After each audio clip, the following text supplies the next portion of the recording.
Pai, do Filho e do Espírito Santo. Amém. Ave Maria, cheia de graças, o Senhor é convosco. Bendita sois vós entre as mulheres, e bendito é o fruto do vosso ventre, Jesus. Santa Maria, Mãe de Deus, rogai por nós, pecadores, agora e na hora da nossa morte. Amém. Rogai por nós, Santa Mãe de Deus, para que sejamos dignos das promessas de Cristo. Santo Tomás de Aquino e Santo Agostinho, rogai por nós. Em nome do Pai, do Filho e do Espírito Santo. Amém. Vamos falar da criação do homem. Eu não terminei tudo hoje. Acho que deixei algumas coisas para outra aula, só para dar uma fechada e aí a gente entra na criação dos anjos. Aí a gente estuda a hierarquia celeste. Dessa vez, eu estou aprendendo mais rápido. Escrevi a aula, pedi para o Alfredo corrigir, só tinha uma coisa errada. Eu falei, só uma? Você só vai corrigir uma coisinha? Aí ele, eu falei, que bom! Vou fazer uma rápida recapitulação da, das, de metafísica, né, que fala de ato e potência, porque a gente já falou isso lá atrás, porque a gente vai retomar de novo esse assunto. Então, bem rápido. Rápida revisão de conceitos já estudados. Deus cria por sua onipotência divina as coisas do nada, criou uma matéria-prima onde estavam todas as coisas materiais em potência. Potência é a capacidade de vir a ser dada por Deus, mas que ainda não está em ação. Por exemplo, uma semente contém uma árvore em potência. Todos os corpos, incluindo os nossos corpos, e os de Adão e Eva, de Jesus, de Maria, de todo mundo, estavam em potência na natureza da matéria-prima criada do nada. Ora, se as coisas estavam em potência, capacidade para vir a ser, então as coisas também deviam estar em ato, porque o ato é a ação, para que a potência fosse desenvolvida. O ato de ser é dado por Deus pela forma. Logo, a matéria e potência recebe simultaneamente na criação a forma que é ato. Então, matéria, potência, ato, forma. E eles são inseparáveis, tá? Porque Deus não possuiu a ideia de matéria sem a da forma, porque matéria e forma são inseparáveis na realidade, no universo, tá? A forma é aquilo pelo qual algo se assemelha a Deus, pois é pela forma que algo participa do ser, que é ato puro. Então, como Deus não é matéria, ele é ato puro, a forma que as criaturas participam, né, da criação de- do Deus Criador é através da forma. Por isso que é importante saber essas coisas. Isso é fundamental. Metafísica é o esteio para a teologia, né? Então, se Deus é ato puro e a forma o ato, logo Deus pensou a matéria com a forma, porque é inimaginável a criação da matéria-prima sem forma, pois a matéria precisa sair da potência. Conclui-se que o ato é a participação do ser, Deus, que é ato puro, tá? Eu falei participação da criação, eu errei. É a participação do Criador, no ser do Criador, né? Porque só Deus é ser. Nós participamos, né, do ser dele, né? Nós somos criaturas, nós não somos o ser em si como ele, né? Nós só participamos. Essa palavra é uma palavra muito importante, a gente vai estudar muito ela ainda, porque a gente vai estudar isso com relação à nossa participação na missa, a nossa participação nos sacramentos, porque tudo tem a ver com isso, a participação no ser, né? Bom, a questão do homem, né?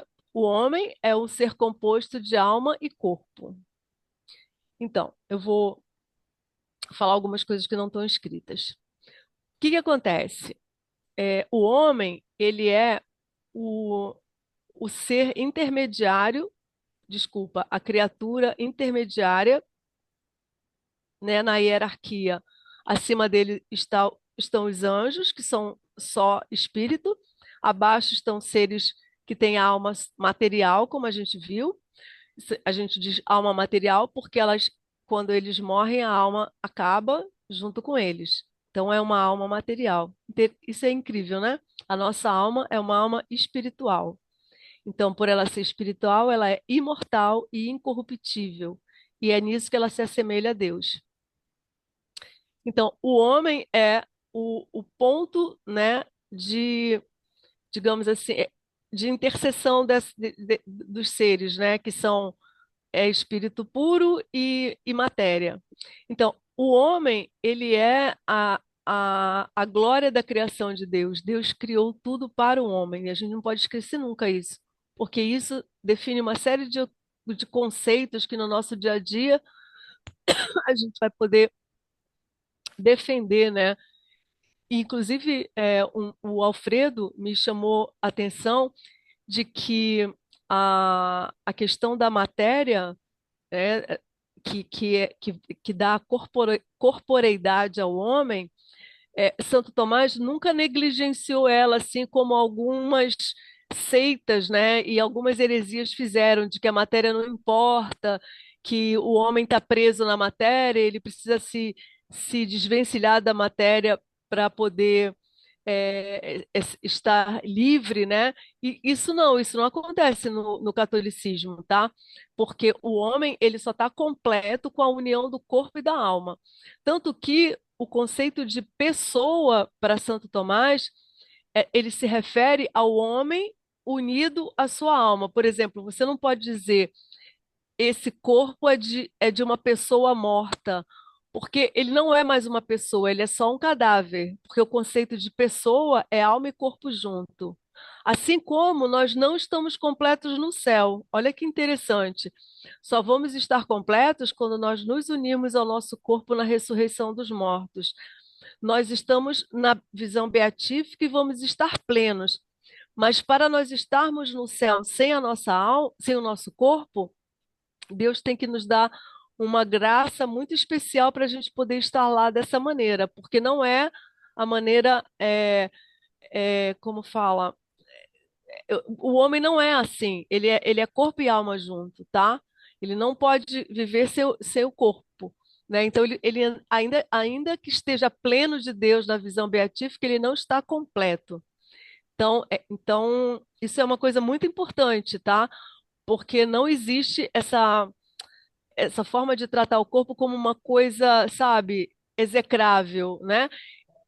Tá, fala. Rapidinho. Então, a única seria Nossa Senhora, então. Sim, Nossa Senhora está completa no céu e Jesus também. Então, isso que eu ia falar, porque a carne para Deus é uma coisa tão importante que Jesus tomou a carne, né, para ele ser o homem perfeito e Deus perfeito, né? E então, ele está no céu com o corpo dele todo glorioso, como nós vamos ficar, assim como Nossa Senhora também, tá bom? Então, voltando aqui para nossa nosso textozinho. Então, o homem é formado de alma e corpo. Ele só é completo quando ele está com a alma e o corpo juntos. Então, ele é um ser composto, né? Então, ele é assim, ó. Ele é a matéria, né? Ele tá que é a potência para gerar o corpo humano. E aí ele tem o ato, que é a forma, né, que é a participação, né, na divindade, né, no ser de Deus, e aí é a alma humana. Então, a alma humana é o ato, é a forma, e o corpo humano é a matéria, a potência, tá bom? Então, não esquecendo que, como a gente estudou, o homem tem a, as três potências que são a intelectiva, a sensitiva e a vegetativa. Quando a gente estudou a alma animal e a alma vegetal, a gente falou, o homem tem essas, essas outras almas, mas a nomenclatura mais correta é falar em potência, porque não é que o homem tenha três almas, né? Ele tem três potências, tá? Então, ele tem a alma por si, que é a alma intelectiva, tá? Que ela é, que o torna Assim, a potência intelectiva que torna a alma espiritual, ou seja, ela é imaterial, imortal e incorruptível, semelhante a Deus, porque ele possui as três potências, intelecto, vontade, e Santo Tomás fala da liberdade, mas eu não sei explicar o que é ter a faculdade da liberdade na alma. Eu só sei ver como Santo João da Cruz explicou, então eu coloquei aqui memória, tá? Mas Santo Tomás, ele fala da liberdade. Assim como ele tem a potência sensitiva, como os animais irracionais. Por quê? Porque ele tem as funções sensitivas das sensações externas e internas e as paixões, como os animais têm. Os animais têm ódio, amor, eles têm essas coisas, como a gente tem. Por quê? Porque a gente tem essa potência como eles têm também, né? E as sensações externas e internas, né? As sensações externas são os sentidos e as sensações internas eu esqueci de colocar aqui e eu não sei denominar elas totalmente, porque são conceitos de São Tomás que eu não decorei, mas isso é fácil de depois eu falar para vocês. Posso, colocar aqui. E a potência vegetativa, como os vegetais, que é responsável pelas funções vegetativas. Então, o homem também tem essa potência de nutrição, crescimento e geração, tá? Então, esse é como o homem é composto, tá? Aí a gente vai falar agora do intelecto. O intelecto é um em cada homem, de tal maneira que tantos quantos forem os corpos humanos existentes, tantas serão as formas intelectivas existentes. Olha que incrível, é contra totalmente a reencarnação, né? Assim, quer dar aula de como a reencarnação é impossível, é só dar uma aula desses conceitos todos para a pessoa, olha, ato, potência, barará, barará, barará, né? E aí chega nisso aqui, que é claro, o homem, a parte intelectiva, a potência intelectiva, é inclusive a parte que quando vai separar do corpo, né, nós, por exemplo, nós estaremos na frente de Jesus como juiz, no nosso juízo pessoal, né, quando nós morrermos, com a nossa potência intelectiva, né? Eu vou chegar lá na frente dele, eu não vou, a minha matéria ficou, né? O meu corpo morreu, ficou ali, né? E aí é o que me determina como a Flávia, né? Claro, eu estou incompleta, mas é assim que eu vou chegar na frente de Jesus, né? Então, a potência intelectiva, ela é superior em dignidade, nobreza e perfeição, pois as duas outras potências só operam mediante o corpo.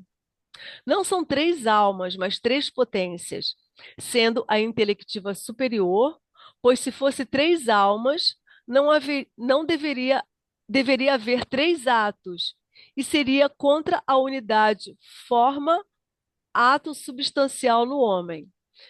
Lembra aqui a gente estava falando como que é?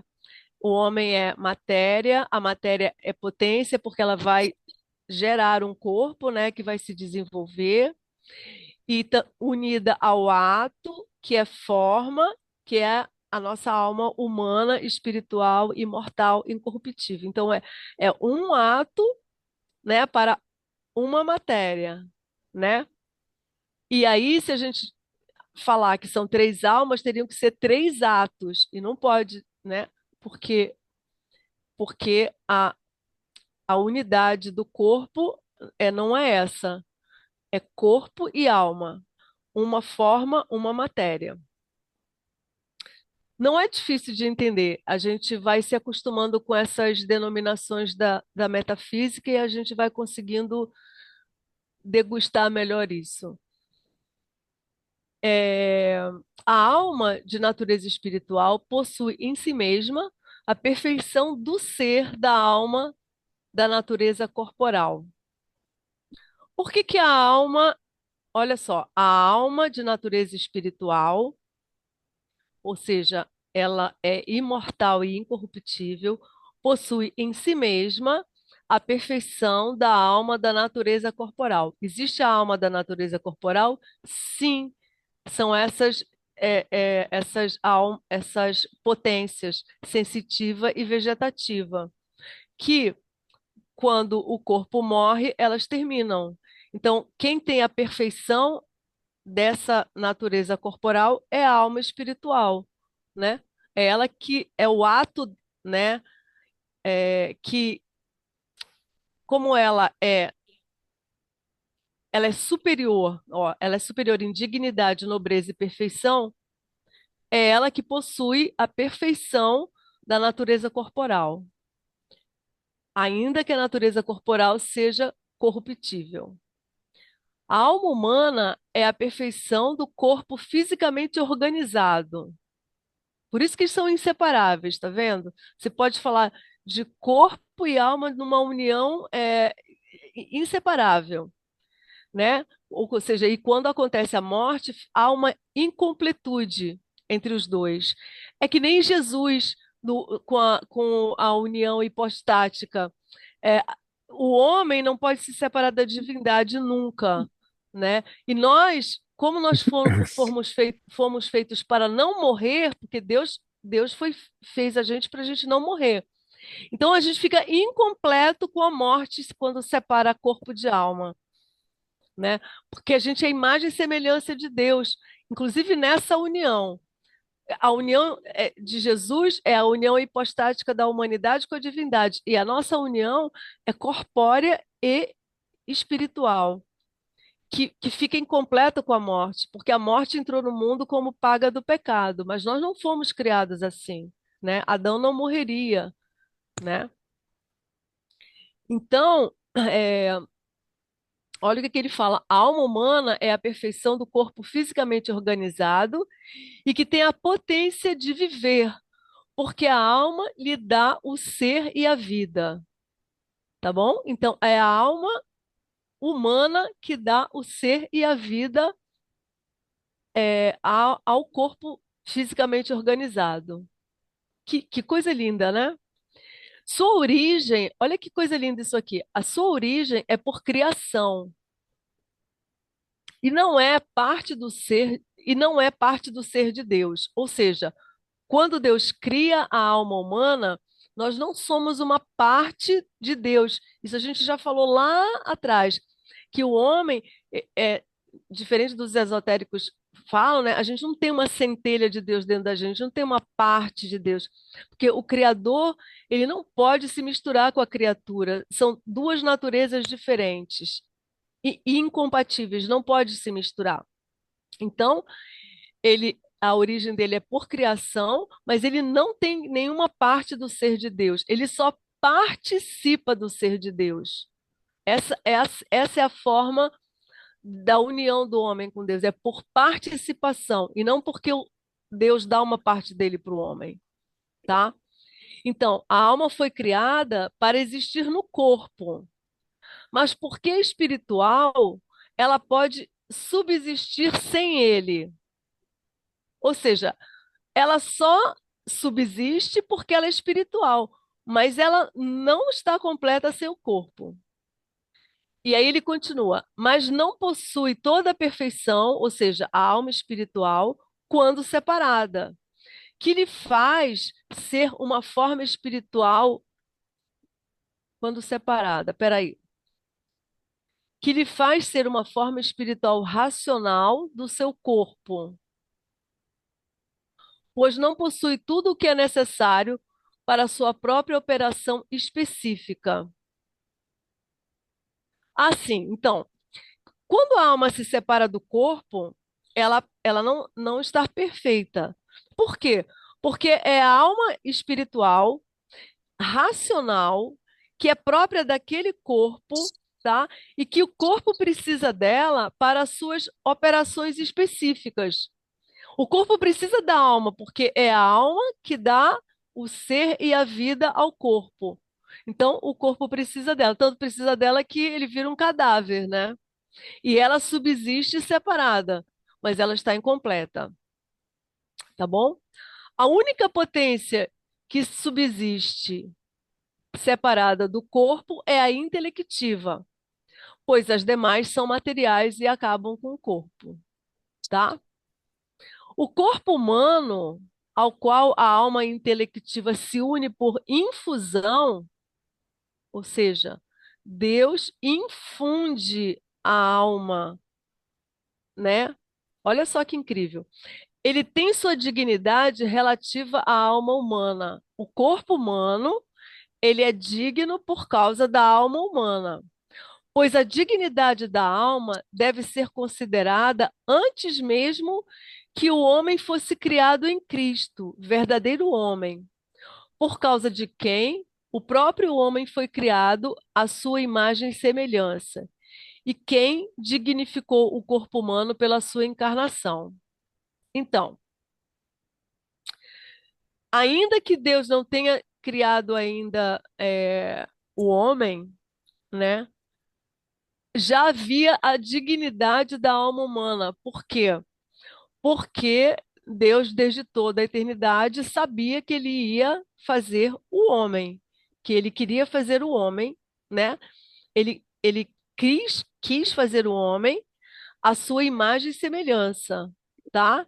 E quem dignificou o corpo humano foi a encarnação de Jesus, né? Então, olha que lindo que ele está falando. Que a dignidade do corpo vem da encarnação de Cristo, porque ele toma a nossa carne, né? Ao mesmo tempo que a, a alma intelectiva, que é a única que subsiste depois da morte, ela tem uma dignidade maior e superior, porque é como quando ela se assemelha a Deus. Por quê? Porque ela é intelectiva, né? E Deus, ele tem o intelecto, né? E ela é imortal, como Deus é imortal, ela é incorruptível, como Deus é incorruptível, tá? O corpo tem sua origem da matéria. A matéria-prima criada por Deus, da qual todos os corpos foram produzidos. E essa matéria-prima inclui a terra, da qual foi produzido o corpo de Adão. Olha que demais isso aqui, gente. Ou seja, essa matéria-prima, ela tinha a terra que foi produzido o corpo de Adão. Isso não é uma simbologia do Gênesis. É verdade, Deus pegou o barro e fez o homem do barro. Essa matéria-prima é o substrato comum de todas as posteriores transformações substanciais corpóreas, ou seja, todas. Lembra que quando a gente estudou como é que a matéria-prima ia acontecendo? Várias mesclas, ou seja, várias misturas, até aparecerem os seres, e Deus criou do imperfeito para o perfeito, do mais simples para o mais complexo. E aí a gente vê aqui, ó, ou seja, o homem foi criado dessa substância, né, dessa matéria-prima que contém esse barro, e todos os homens que vêm depois, eles possuem essa substância corpórea. Da matéria-prima até a formação do primeiro corpo, com sua forma substancial, houve muitas transformações, mesclas, gerações, corrupções. Isso a gente já sabe que Deus criou assim, tá? E a gente já sabe que na a criação as coisas não apareceram simultaneamente. Então a gente já sabe que o homem ele tem uma existência muito, como fala, é, não tem antiguidade que os cientistas descobriram que a Terra já tem não sei quantos bilhões de anos de existência. O homem, assim, a criação do homem é muito recente. Tem mais ou menos 6.000 anos que o homem existe. Esse homem com alma intelectiva. Porque tem mais ou menos 6.000 anos que a Sagrada Escritura fala que o homem começou a existir na Terra, né? O povo judeu conta mais ou menos no calendário deles o tempo que a gente existe na Terra. Então, isso é incrível. Por quê? Porque começa com Adão e Eva, né? E nós temos todos nós vamos ter esse substrato, tá? Que tudo começa com eles de verdade. A própria Eva, quando Deus tira a costela de Adão, essa costela já ela foi feita da terra. Então, ela veio é a mesma substância. Por isso, a matéria é considerada princípio de individuação da forma ato que recebe. Tá? O que é princípio de individuação? É princípio daquilo que é individual, que é posse daquela pessoa que vai ser formada. A minha matéria, ela é minha, a minha alma é minha, não é de ninguém, é um princípio de individuação, daquilo que é individual, que é meu.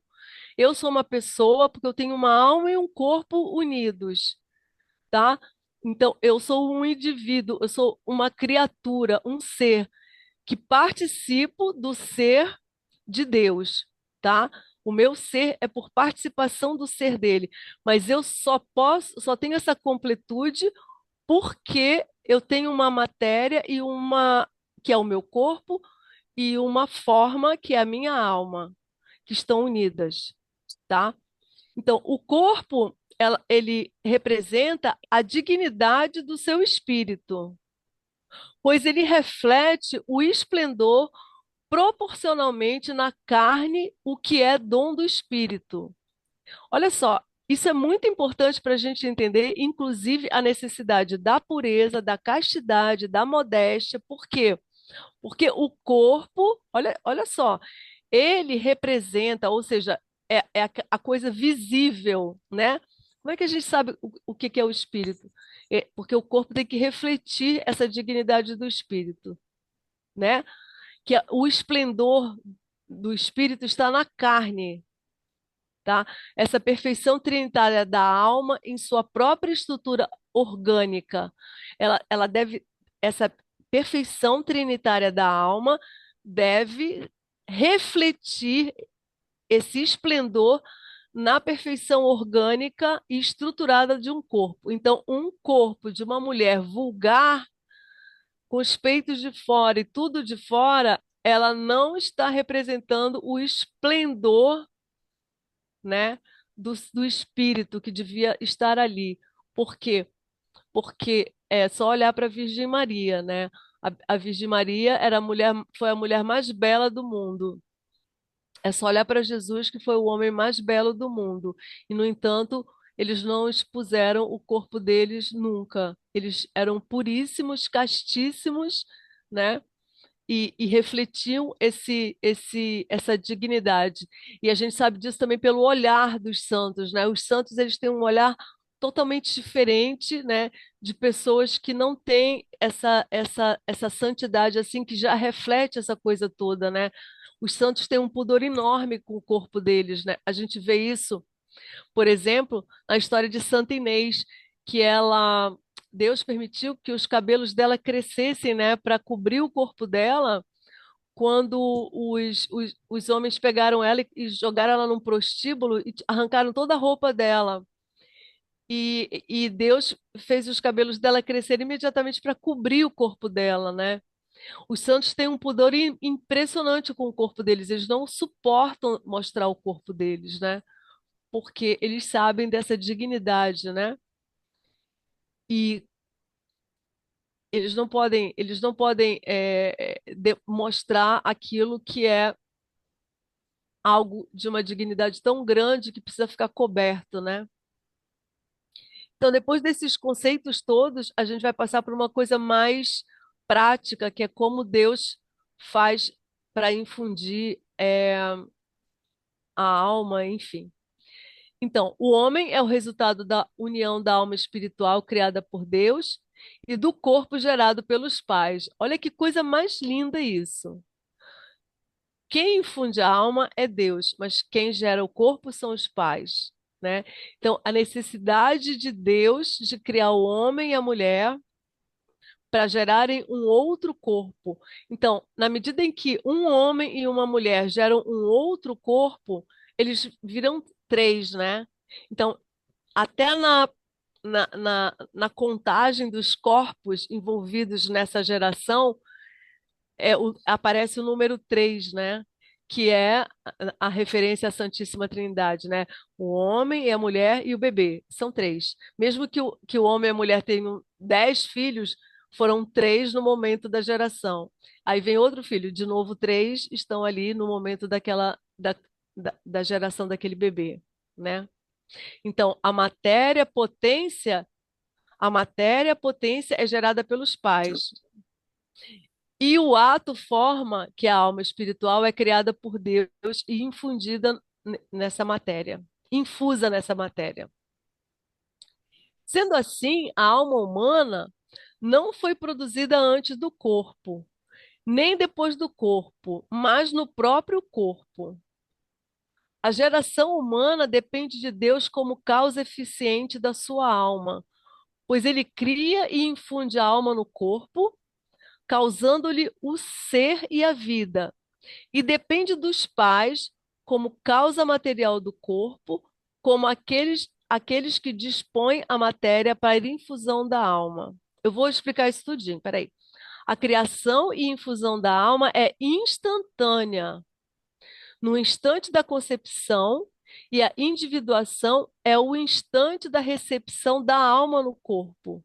Coincide o instante da concepção. Coincidiu o instante, eu escrevi errado, o instante da concepção, ou seja, o instante da infusão da alma é o instante da concepção. E Deus não criou essa alma e ela ficou pendurada no céu em algum lugar esperando a hora dela chegar, entendeu? Flavinha, vai cair. Ah, tá. Então a gente precisa Daqui a um só. minuto vai cair. Então pode terminar e botar na outra? Aí eu concluo aqui, a gente abre para pergunta. Vou sair então.